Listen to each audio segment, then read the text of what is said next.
Ladies and gentlemen, time for the Big Picture panel. It has a lineup of some of the talk media industry's most respected individuals. They will tackle some of the most pressing questions of our era. Here to introduce this session is the nationally syndicated star of Westwood One's America at Night, Rich Valdes. Rich, come on up. Ooh.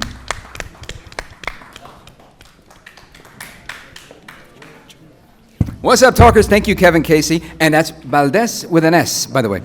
Anyway, Michael asked me to come up here and talk about a couple of different things, so I'm going to talk about a couple of things. Changing technology. And changing technology, I think, is interesting because when you talk about radio, and we talked about it a little bit earlier, you're creating your own competition, right? That was a point that was made earlier, and it's spot on. I started out as a podcaster before I ever got on the air, so I had an audience and then kind of transitioned into radio and then continued with the podcast. So as that changes, lots of things change, right? The audience changes, and the way you put your show together, I think, changes because you're no longer talking to people that are in the talk radio world. You're talking to people that are in all different worlds because they're listening whenever they feel like listening.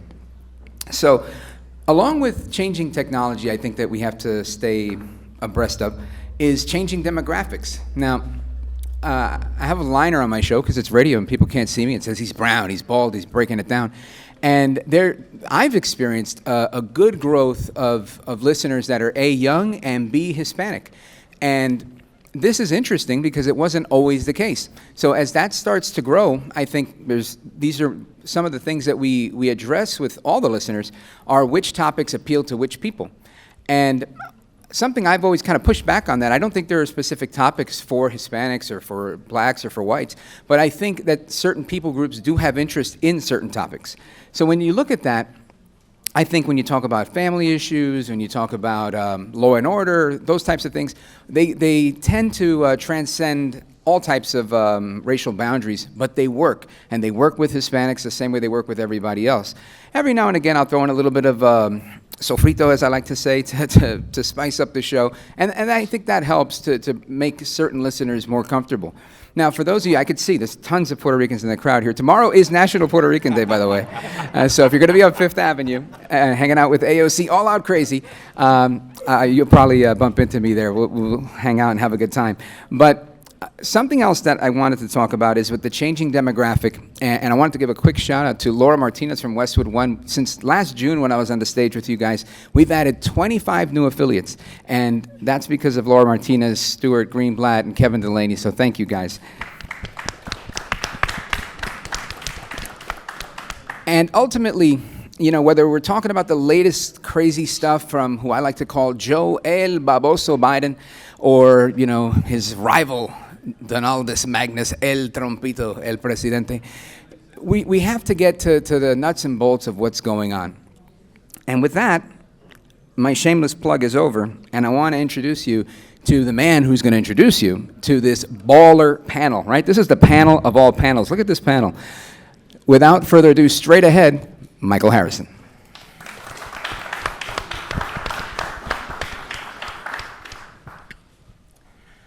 And I want to thank another Michael Berry, who is the sponsor of this. Can't be here tonight, but he certainly has contributed to the cause of this conference.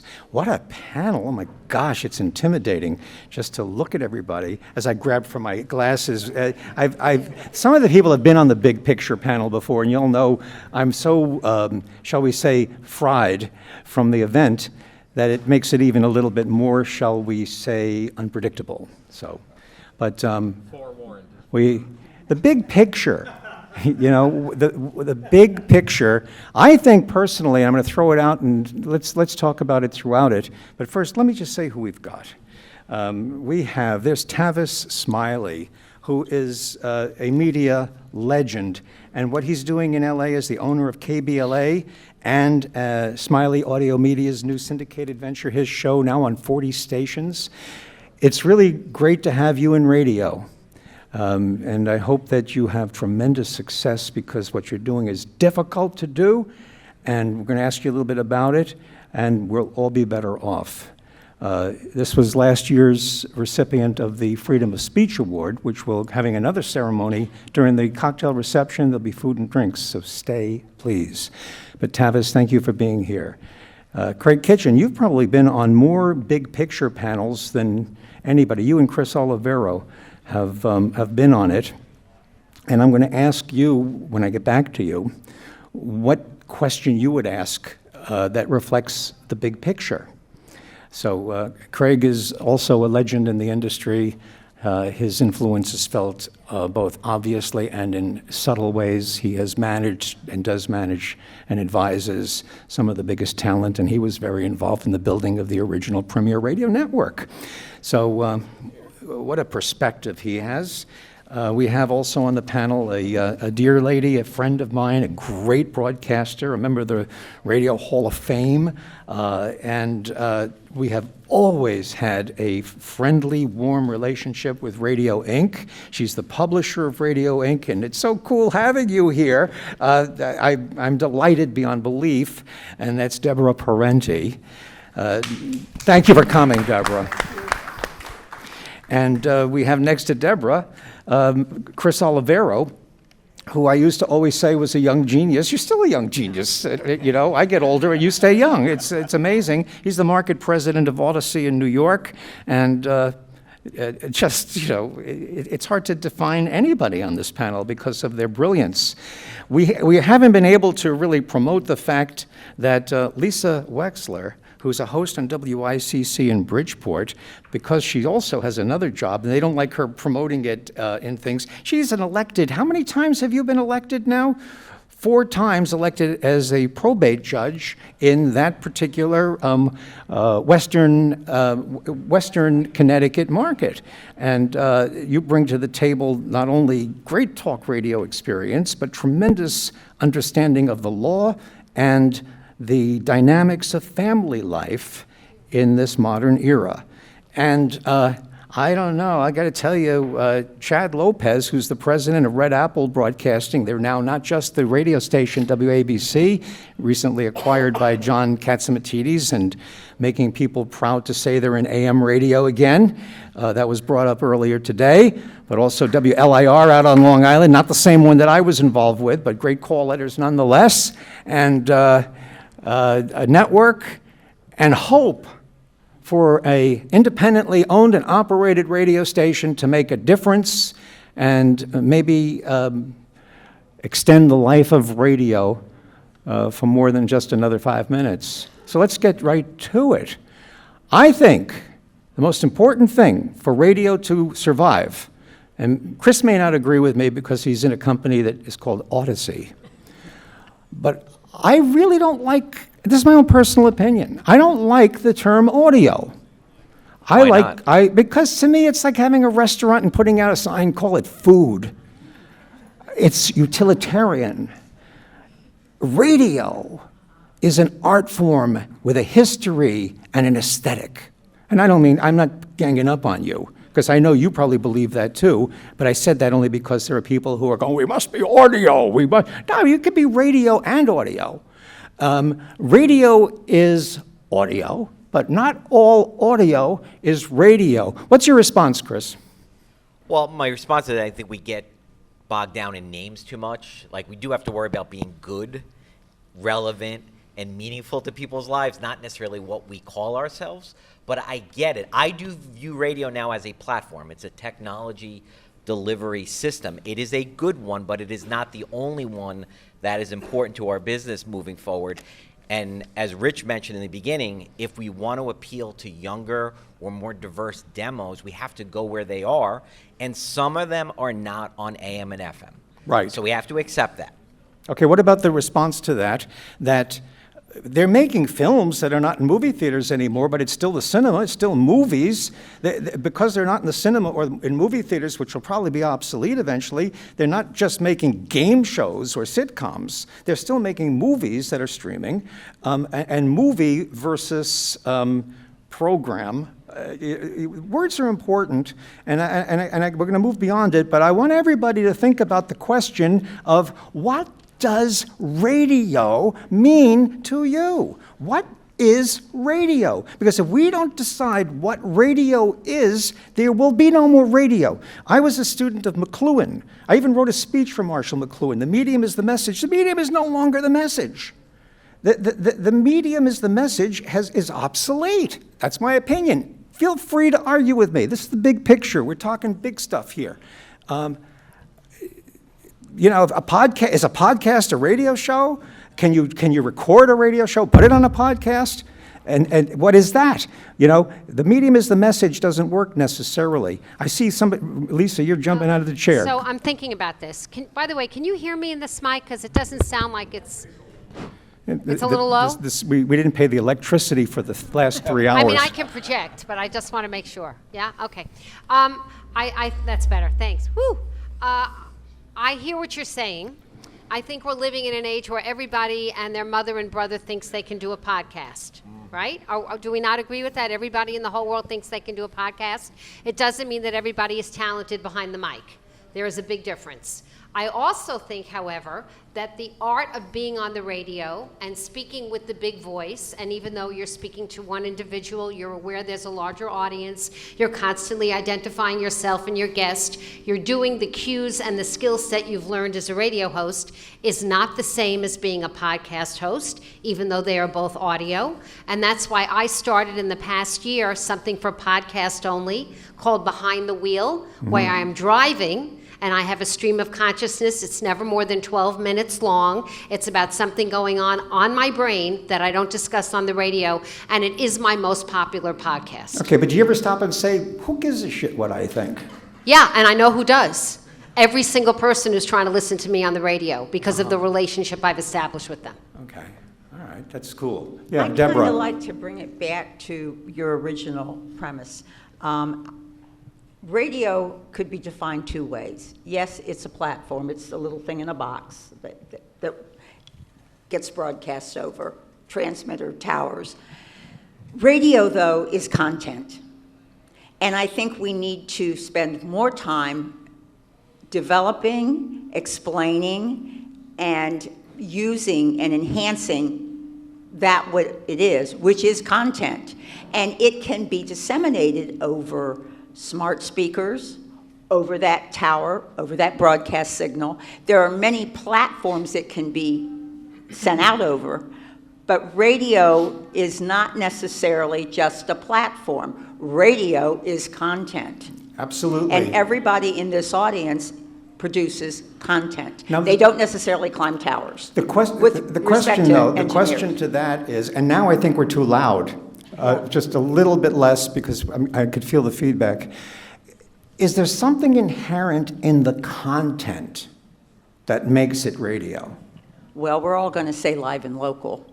We know that. However, radio did not, its roots is not, by the way, in live and local. Radio's roots are in network. When you go back, radio started in network. Radio became live and local when television broadcasting came on the scene and started competing. So I think I think live and local is very important today. It is something we can hang our hats on when we look at in view of the competition. At the same time, when we viewed the competition back in the 30s or the 20s, it was network. It needed to be networked. That's a very interesting point, and thank you for bringing that up. Sometimes it seems, though, with the ever-shrinking world, back to the McLuhan stuff, that the whole country now is local. That even though it's diverse, there is a far more of a homogeneous cultural feel to being in America. That's good and bad. I mean, you know, it could be a strip mall. And sometimes I say to Bernadette, if we're driving through a place, I say, if you just dropped in right here, right now, here we are in blah, blah, blah, blah land.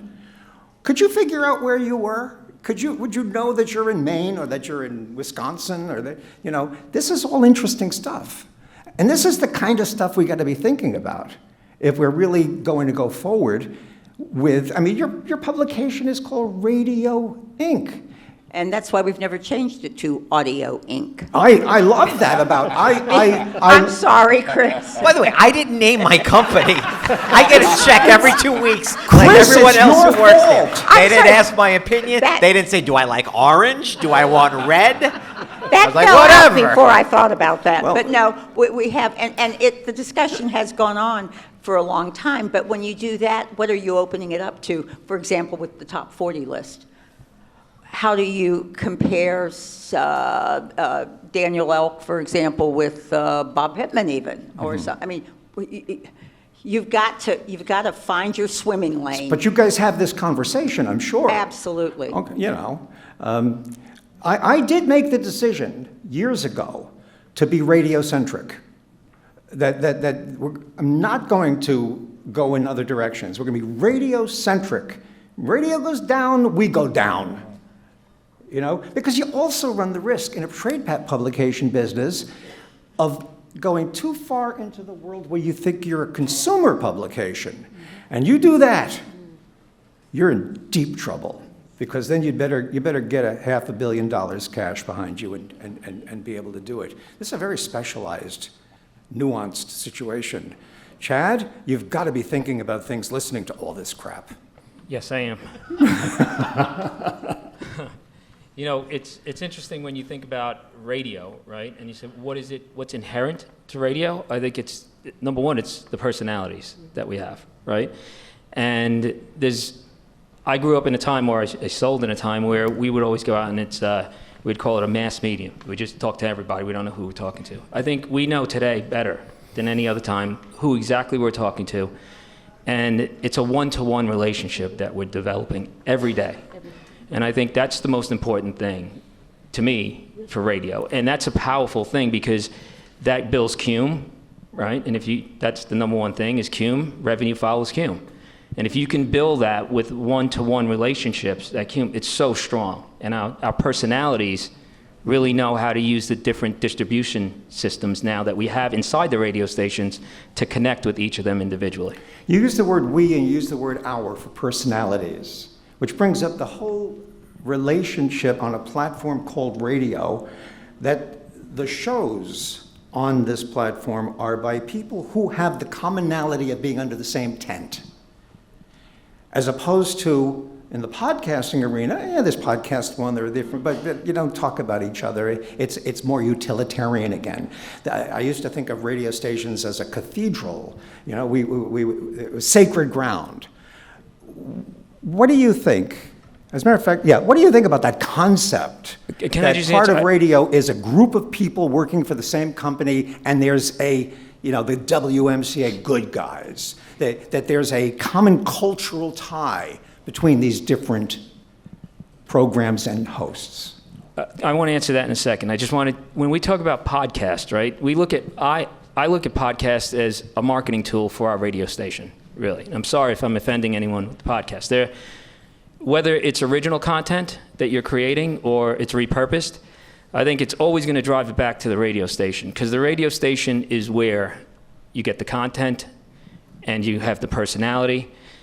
A lot of times I find when we do our marketing research, a lot of our listeners will say, I don't really feel like I get to know the person or whoever's delivering that podcast as much as I get to know them on air when they're back and forth with the control room, when they're talking about, on my way in this morning. You're not going to get that on a podcast because they have a message that they just want to deliver, right? And that's their message. I think when you have a host that can take you through the day, how they got into the station and what's going on in the world, it's a better delivery system for us with radio. Mm-hmm. So as far as, I think what you were asking is the culture, how do we define as one? We used to call it stationality. Yeah. And stationality is you either understand it or you don't. It's what separates the black belt broadcasters from the wannabes, or people who use radio as a platform for their message, as opposed to the craft of radio and the team and the vehicle. It's like a basketball player who doesn't care what team he's on, doesn't care what the uniform is. He's selfish. Right. And so that's the personality, again, I go back to. And you can tell when you have a host who just lives, breathes it. I mean, everyone knows that WABC, it doesn't stand for We Always Broadcast Curtis Lewa, right? But that's a host that, and we have Brian Kilmeade, even though Brian Kilmeade is not with WABC, but when he's on the station and Brian comes to the station, you can feel it. You can feel that he's part of, I think that's stationality. And he loves the station. Right, and It's he loves the evidenced by, station. he yes. was fascinated by the fact you were going to be here and John's going to be here. Right. He is a member. I know Brian. He's great. He's one of my favorite people in this business. He's the nicest guy, and talented. He's so proud of being on Yes. WABC. Yes, and you can feel that. Frank Morano's here as well. I'm sorry I'm talking about all my hosts, but It's okay. when you have that talent and they feel it, you feel it. It comes through it goes through the air, right? The airwaves, and you feel that, and you can tell they love where they are. They believe in it, and that stationality, me, is really the most important thing. In So creating a great stationality is a station. Yeah. concept you think about. Yes. Yeah, I would imagine. Let's switch over now back to Tavis. Tavis, part of this whole stationality is reflected in today's radio by targeting audiences and sticking to it.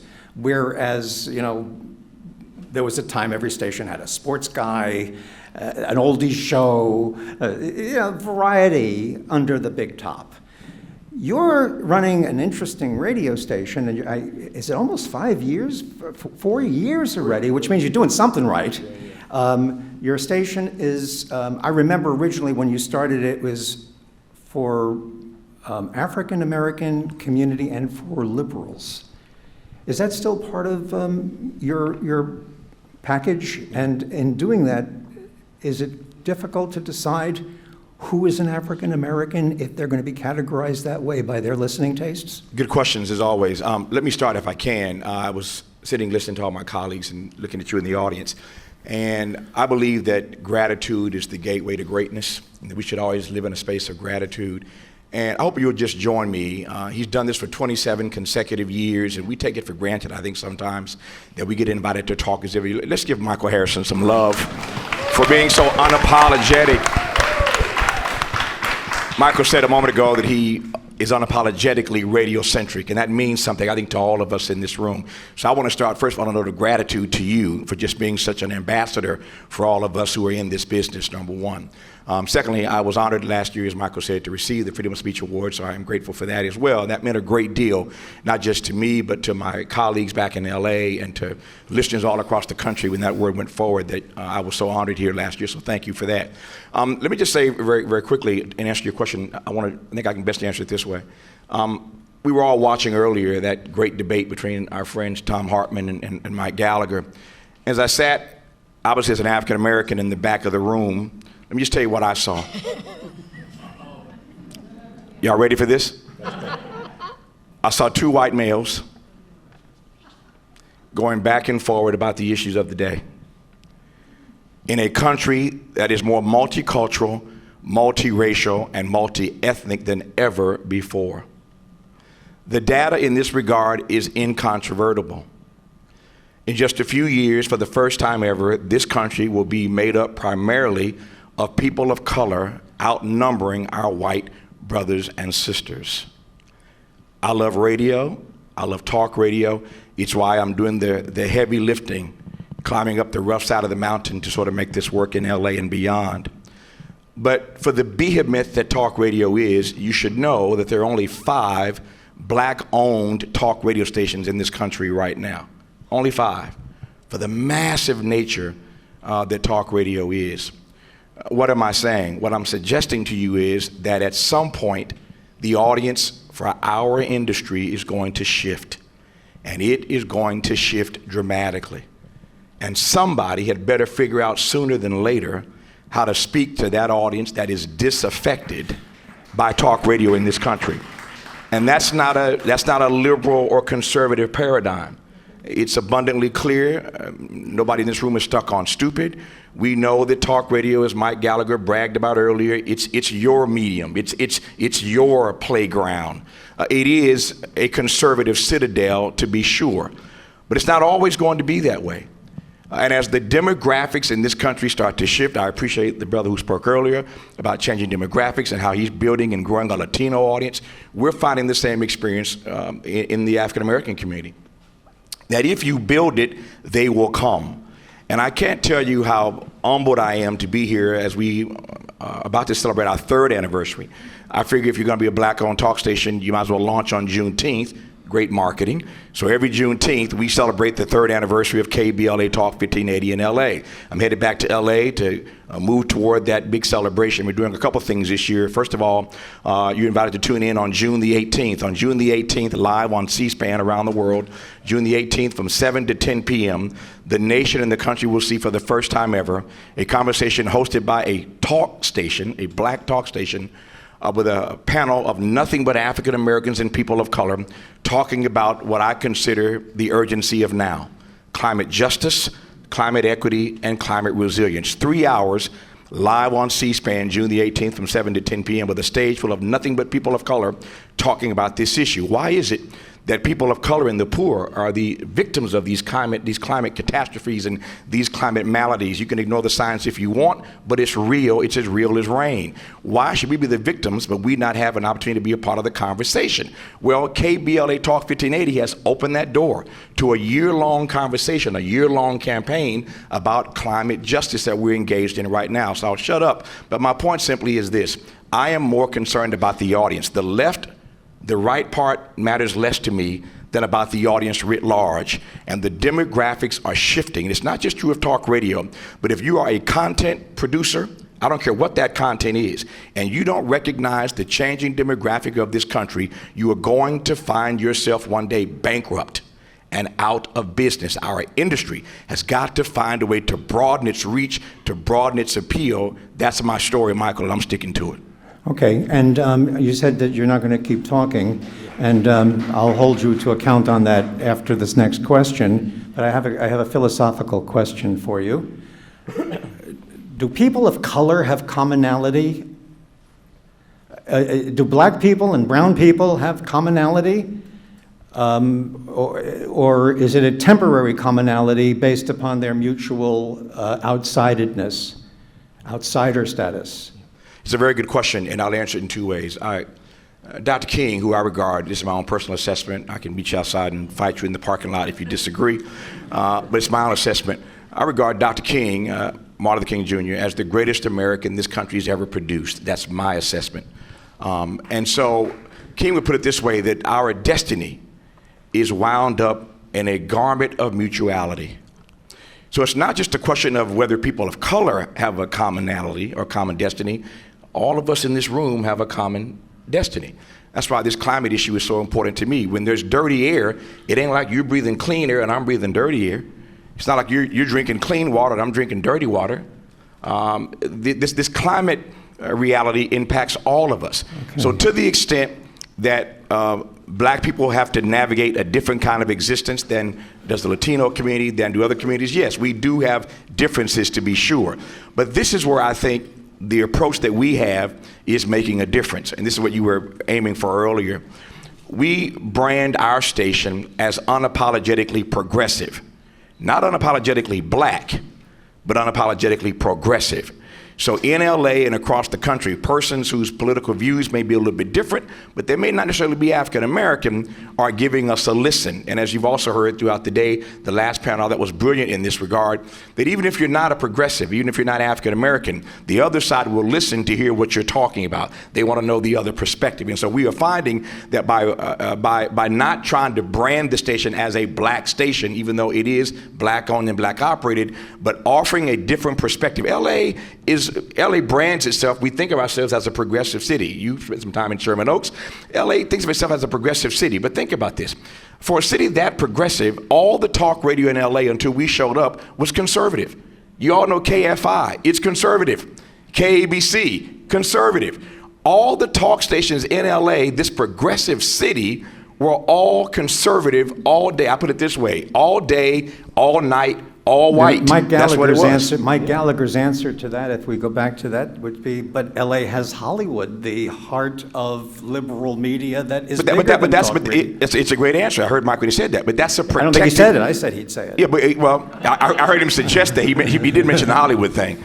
But I think that's a unique and protected class. But for everyday people in the city who want to have their say about the issues of the day, The only way you can have your say is to call into a conservative station where they beat you down, they cuss you out, they argue with you, you can't express yourself. That's not involving the demos of people in LA or across the country. All right, well, I got to be careful now not to turn this into an interview between you Could and I me chime on the in fire. here just a Please second? do, and then Kraig, I want to come to you, but go ahead. I just want to make one quick comment here to that, to all the points you've made.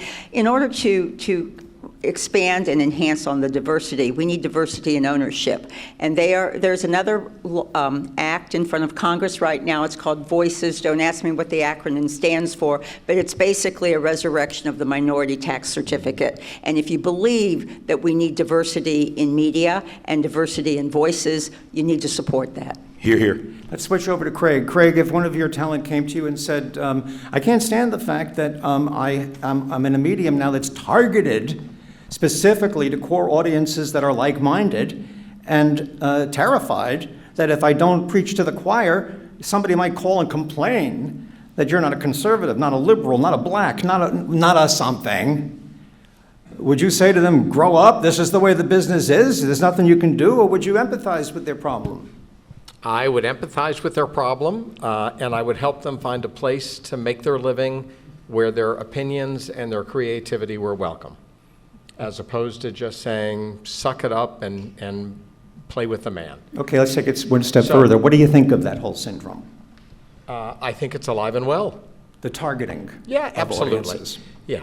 Now, I live maybe within 40 miles of you.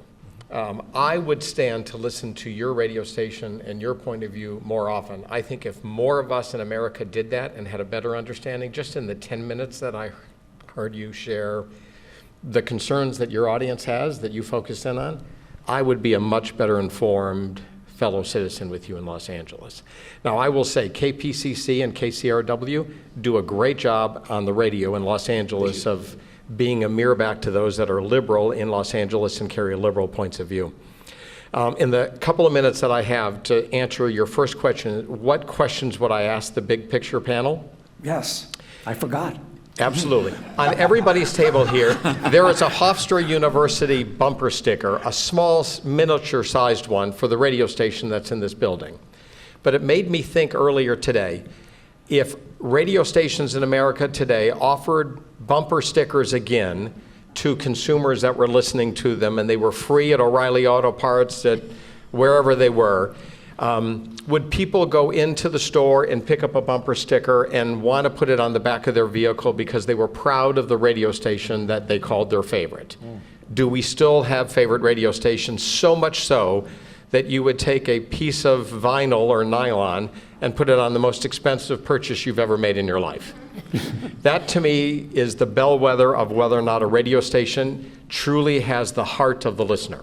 That's a very good point. That's the WMCA Good Guy sweatshirt. They're worth a fortune today. They were worth a fortune even when they were tchotchkes. There was an entire industry of bumper sticker makers once upon a time for our industry. Your question also brings up the validity of bumper stickers as a form of But advertising. it was I wanna the go to original Chad. guerrilla marketing Chad, campaign, Chad, right? could you ever see making bumper stickers for WABC, or more so, can you see making billboards for So WABC? I wanna answer that. And even worse, can you see making television ads for WABC? Yes, yes, and yes, Okay. right? And so just to answer your question before, is radio really just targeting one group, right? I think it's I'm fortunate that I have an owner that it doesn't matter to him. He'll try anything as long as it makes sense and it's right, and we've put on liberals on our station, right? I wish we were just targeting just one little audience, because my life would be easy. I wouldn't get 100 emails, letters every day telling me how much they don't like what we're talking about or they love what we're talking about. But you know what it is? We all know in here that hate listening we love hate listening, right? But you also love great content. And if you can bring the right people in and not antagonize anyone, but make people think about from a different point of view, I don't think we do that enough as an industry. Mm-hmm. I think we're so caught up in just, this is who we are and this is who we want to target as our core audience, right? Yeah. We've put on the likes of Anthony Weiner on WABC. I know all of you know that, right? We took a chance. Was it accepted right away? No, it wasn't accepted right away. But I can tell you right now that there are still people, the audience came back to what it was and went up by 23%, right? Listening to Anthony Weiner. We've had Cuomo on our station, right? We're a conservative station, as conservatives, right? But now, the way we're doing it is get into the communities, and I think that's what radio needs to do. When you're talking about how do we get back to getting people to enjoy radio or educating people on radio, I think we've gotten away from that. When I was growing up, and I would see radio stations out, or the vans driving around, or giving out T-shirts at the beach, and that's no longer. But when we decided that, when John had a vision and said, Chad, I want a station that's going to mirror New York City, because New York City deserves a station that it mirrors it. And once we let our audience know that we're here for them, then we're going to take it across the country, because we want to mirror the country. And that's where, if you look at our audience now, we're about 50-50 male-female, right? We have an ethnic audience that's following us, okay? We have talent that would challenge who we are on the station and challenge our listeners as well. Once we put that talent on the station, we're getting calls from people saying, I never listened to the station before, but I had heard that this was on the station. I saw it in social media. Are we doing a good job of getting out there? Are we in the communities and recognizing those communities and recognizing every ethnicity out there so that they know that they have a voice and a station that they can come to? That's how I think we can get radio back. Thank you for that observation. Lisa, you had a comment. Well, I did, and just echoing what Chad is saying, and I grew up in New York. I grew up 20 minutes from here in Woodmere on the South Shore of Long Island. So, I can throw on the New Yorker pretty well as soon as I want to. Yeah. Are you doing that now? And you can Is that pass what- me the water also. Just pass me the water.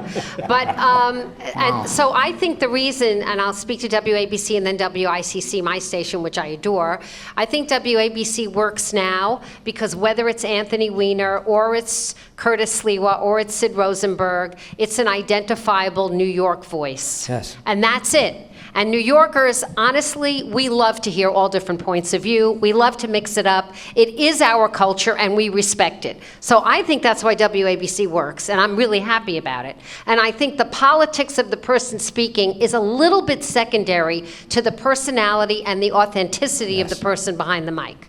And WICC, and I'm really proud Jeff Warshaw is our owner, he has staffed our station most of the day with the exception of 2 hours in midday that they can't fill because I can't do a 4-hour show, so they have to bring in a syndicated personality. But the rest of it from 5 a.m. on is all local. And we're kicking it in the ratings. I mean, we're just blowing it away. And the association is with local. Now, to talk about what Tavis said, so when George Floyd happened, I had a regular caller to my show named Wayne Winston, and he was very smart, and I never met him before, and he was speaking about the black experience of going through what was going on with George Floyd. And I said to myself, and it's my 2 hours to program, I have no editorial anything over me, it's just my show.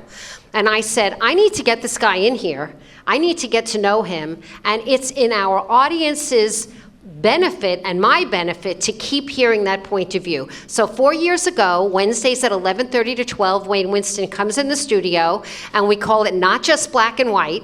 And every single Wednesday, we know that we are mixing it up. We don't always agree, but that's the topic, not just black and white. Mm-hmm. And I will say that through Wayne's relationships in the community, when I march in the Juneteenth parade, which I'll march now for the 3rd year in a row, I am well known and welcomed by people that would never have listened to my show before. Mm-hmm. And so it's been a win-win. Thank you for that. Now, we're down to the last few minutes. What do we have, 5 minutes?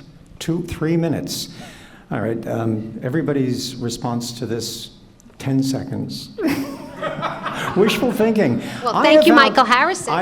We can go on forever. Ending this thing is hard. I didn't ask the question that I asked of everybody, what would the big picture be? But I think we went in a good direction, so forgive me for spacing out.